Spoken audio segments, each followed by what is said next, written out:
اور یار ذرا اتنے جیلیں کاٹی، یہ میرے اوپر تو پابندی نہیں، میں بھی دل کرتا تھا جاؤں گھوموں پھروں. تو باقیوں نے بھی کاٹی ہے. یہ پنجاب میں اپوزیشن لیڈر تھے اور غائب تھے اعتماد کے ووٹ میں. آ جائیں گے یار. نہیں آپ آ جائیں گے. ہاں ابھی بھی ویسے نہیں آ رہے.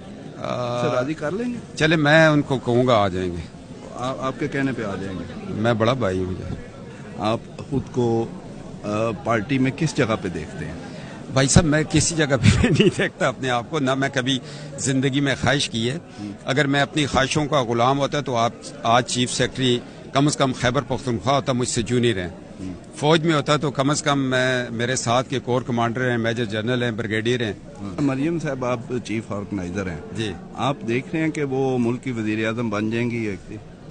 مجھے تو مستقبل قریب میں نظر نہیں آتی، کیونکہ حالات اس طرح 2025 میں الیکشن ہوگا، اور الیکشن کے بعد اگلے 5 سال شہباز شریف صاحب کو اگر ملے تو ملک آگے.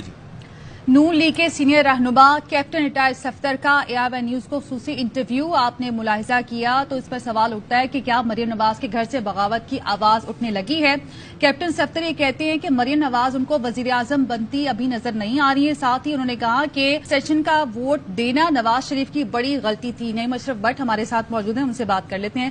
نعیم، آپ کو انہوں نے انٹرویو دیا، بڑا تہلکہ خیز یہ انٹرویو ہے، مزید کیا آپ کی بات چیت ہوئی؟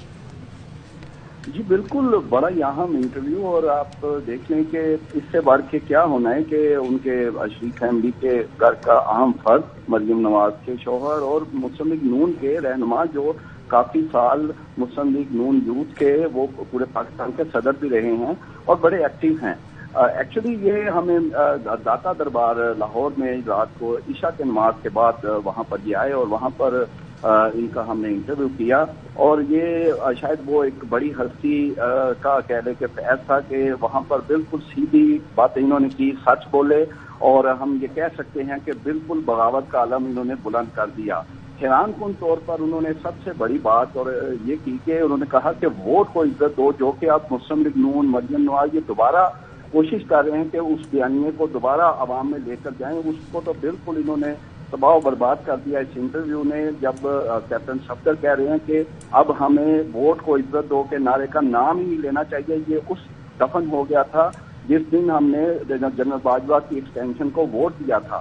پھر ہم نے پوچھا کہ جو ووٹ آپ یہ کہہ رہے تھے کہ وہ مشورہ دینے والے بھی بڑے اچھے تھے، وہ افراد کرتے تھے، جھوٹ بولتے تھے، تو پھر جب پوچھا کہ میاں صاحب بہرحال وہ بھی ایک بڑے سیزن پالیٹیشین 3 دفعہ کے وزیر اعظم ہیں، انہیں یہ کہنا چاہیے تھا. تو نہیں پھر ساتھ رہے گا کاشف عباسی نے بھی ہمیں جوائن کیا. کاشف، خصوصی انٹرویو، تہلکہ خیز انٹرویو ہمارے سامنے آیا جس میں کیپٹن صفدر یہ کہتے ہیں کہ ووٹ کو عزت دو کا بیانیہ ہم نے دفن کر دیا، مریم نواز وزیر اعظم بنتی نہیں نظر آ رہی ہیں، اپنی قیادت پر وہ برس پڑے ہیں.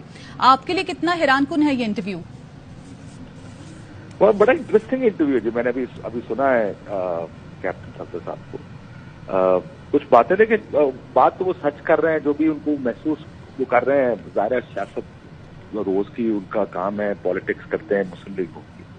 ووٹ کو عزت دو کا بیانیہ مجھے حیرانگی تھوڑی سی یہ ہوئی کہ انہوں نے کہا باجوہ صاحب کو ووٹ دے کر خالی ختم ہوا. ان کو یہ بھی کہنا چاہیے تھا کہ اس کے بعد جو ڈیل کر کے ان کے ساتھ ایک نو کانفیڈنس لا کے حکومت بنائی گئی، اس کی وجہ سے بھی بہت نقصان ہوا مسلم لیگ کو. کہ اس بیانیے کو جو اینٹی اسٹیبلشمنٹ کا ایک بیانیہ اس نعرے کے نیچے بنایا تھا انہوں نے، سو ایک بڑا لاس تھا میرا خیال ہے مسلم لیگ نون کا، کہ جس چیز نے مسلم لیگ نون کو پچھلے 4 سال میں اوپر رکھا، چلایا، جس نے اس کی سیاست کو، اس کو بڑا جھٹکا لگا تھا. یہ پہلے ووٹ دینے سے تو لگا ہی، لیکن اس کے بعد جو ڈیلیں کی گئیں، جس طریقے سے حکومتیں گرائی گئیں، حکومتیں بنائی گئیں. بٹ صفدر صاحب کو اگر آپ جو بھی جانتا ہے وہ کافی کھل کے بات کرتے ہیں جب بھی کرتے ہیں. آپ ان کی پریس کانفرنسز سنیں، کبھی میڈیا ان کو جب گھیر لیتا ہے، جب بھی بات کرتے ہیں تو ہمیشہ نیوز میکر ہیں. اور آج بھی وہ نیوز میکر کے طور پر بڑی جو کہ کینڈیڈ گفتگو داتا دربار کے باہر شاید بیٹھ کے انہوں نے یہ گفتگو کی ہے. So very interesting interview. اور کاشف، مریم نواز کی لندن سے واپسی کے بعد اب کیا ایسا ہونے جا رہا تھا کہ مریم ایک بار پھر سے ووٹ کو عزت دو دینے کے بیانیے کو فروغ دیتی، تو اس لیے پھر اس قسم کی باتیں سامنے آئیں کہ ہم نے اس بیانیے کو دفن کر دیا؟